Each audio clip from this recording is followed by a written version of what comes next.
স্ত্রী মধু হবে না বিষ তা নির্ভর করে তার স্বামীর উপর। যদি স্বামী ভালোবাসা, সম্মান আর সহানুভূতি দেয় তবে স্ত্রী হয়ে ওঠে আশীর্বাদ।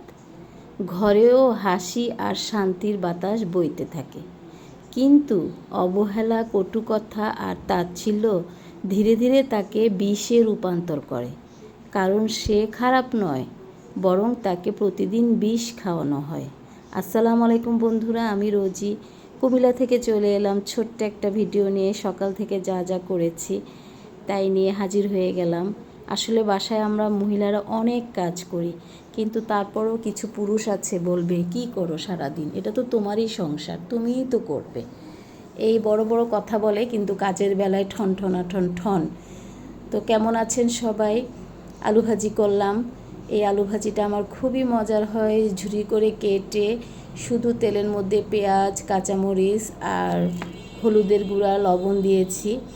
আজকে সকালে হঠাৎ করে মুষলধারে কতক্ষণ বৃষ্টি হলো, আর এটা ছিল দুপুরের বৃষ্টিটা। হঠাৎ করে দুপুরে আবার মুষলধারে বৃষ্টি হয়েছে, প্রচুর বৃষ্টি। আর বৃষ্টিতে আমার গাছপালাগুলো মাশাআল্লাহ ধুয়ে একদম পরিষ্কার ঝকঝকে তকতকে হয়ে আছে।